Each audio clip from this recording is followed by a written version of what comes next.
Welcome back everyone to our reading of The Lion, the Witch and the Wardrobe. At the end of chapter 7 we got up to the part where the children were having dinner with the beavers. And now chapter 8, part 1 is called What Happened After Dinner. And now, said Lucy, do please tell us what's happened to Mr. Tumnus. Ah, that's bad, said Mr. Beaver, shaking his head. That's a very, very bad business. There's no doubt he was taken off by the police. I got that from a bird who saw it done. But where's he been taken to? Asked Lucy. Well, they were heading northwards when they were last seen, and we all know what that means. No, we don't, said Susan. Mr. Beaver shook his head in a very gloomy fashion. I'm afraid it means they've taken him to her house, he said. And what will they do to him, Mr. Beaver? Gasped Lucy. Well, said Mr. Beaver, you can't exactly say for sure, but there's not many taken in there that ever comes out again. Statues. All full of statues, they say it is. In the courtyard, and up the stairs, and in the hall. People she's turned, he paused and shuddered, turned into stone.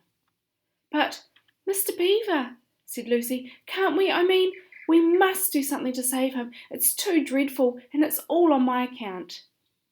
I don't doubt you'd save him if you could, dearie, said Mrs. Beaver, but you've no chance of getting into that house against your will and ever coming out alive.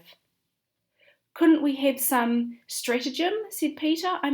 Couldn't we dress up as something, or pretend to be, peddlers, or anything, or watch till she was gone out, or, hang it all, there must be some way. This fawn saved my sister at his own risk, Mr. Beaver. We can't just leave him to have that done to him. It's no good, son of Adam, said Mr. Beaver. No good your trying, of all people. But now that Aslan is on the move. Oh yes, tell us about Aslan, said several voices at once. For once again that strange feeling, like the first signs of spring, like good news, had come over them. Who's Aslan? Asked Susan. Aslan, said Mr. Beaver. Why, don't you know? He's the king. He's the lord of the whole wood. But not often here, you understand. Never in my time or my father's time. But the word has reached us that he has come back.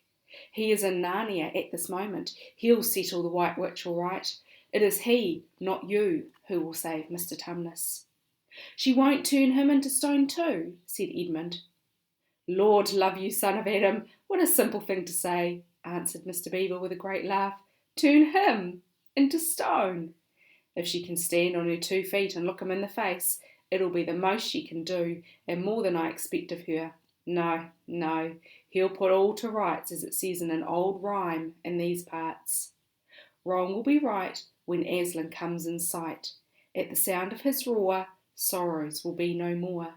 When he bares his teeth, winter meets its death, and when he shakes his mane, we shall have spring again. You'll understand when you see him. But shall we see him? Asked Lucy. Why, daughter of Eve, that's what I brought you here for.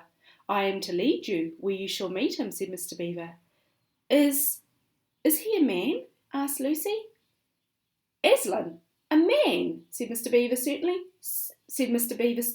Certainly not. I tell you, he is the king of the wood and the son of the great emperor beyond the sea. Don't you know who is the king of beasts? Aslan is a lion. The great lion. Oh, said Susan, I thought he was a man. Is he quite safe? I shall feel rather nervous about meeting a lion. That you will, dearie, and no mistake, said Mrs. Beaver. If there's anyone who can appear before Aslan without their knees knocking, they're either braver than most, or else just silly. Then he isn't safe, said Lucy. Safe, said Mrs. Beaver.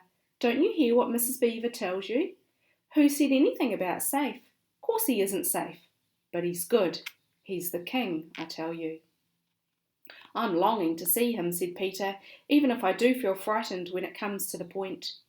That's right, son of Adam, said Mr. Beaver, bringing his paw down on the table with a crash that made all the cups and saucers rattle. And so you shall. Word has been sent that you are to meet him, tomorrow if you can, at the stone table. Where's that? Said Lucy. I'll show you, said Mr. Beaver. It's down the river, a good step from here. I'll take you to it. But meanwhile, what about poor Mr. Tumnus, said Lucy. The quickest way you can help him is by going to meet Aslan, said Mr. Beaver. Once he's with us, then we can begin doing things. Not that we don't need you too, for that's another of the old rhymes. When Adam's flesh and Adam's bone sits at Cair Paravel enthroned, the evil time will be over and done. So things must be drawing near the end now. He's come, and you've come. We've heard of Aslan coming into these parts before, long ago. Nobody can say when. But there's never been any of your race here before. That's what I don't understand, Mr. Beaver, said Peter. I mean, isn't the witch herself human? She'd like us to believe it, said Mr. Beaver, and it's on that she bases her claim to be queen. But she's no daughter of Eve. She comes of your father and Adam's... Here Mr. Beaver bowed. Your father Adam's first wife, her they called Lilith, and she was one of the jinn. That's what she comes from, on one side, and on the other she comes of the giants. No, there isn't a drop of real human blood in the witch. That's why she's bad all through, Mr. Beaver, said Mrs. Beaver. True enough, Mrs. Beaver, replied he. There may be two views about humans, meaning no offence to the present company, but there's no two views about things that look like humans and aren't. I've known good dwarfs, said Mrs. Beaver. So have I, now you come to speak of it, said her husband, but precious few, and they were the ones least like men. But in general, take my advice, when you meet anything that's going to be human and isn't yet, or used to be human once and isn't now, or ought to be human and isn't, you keep your eyes on it and feel for your hatchet. And that's why the witch is always on the lookout for any humans in Narnia. She's been watching for you this many a year, and if she knew there were 4 of you, she'd be more dangerous still. Well, what's that got to do with it? Asked Peter. Because of another prophecy, said Mr. Beaver. Down at Cair Paravel, that's the castle on the sea coast, down at the mouth of this river, which ought to be the capital of the whole country if all was as it should be. Down at Cair Paravel there are 4 thrones, and it's a saying in Narnia time, out of mind, that when 2 sons of Adam and 2 daughters of Eve sit on those 4 thrones, then it will be the end, not only of the White Witch's reign, but of her life. And that is why we had to be so cautious as we came along, for if she knew about you 4, your lives wouldn't be worth a shake of my whiskers.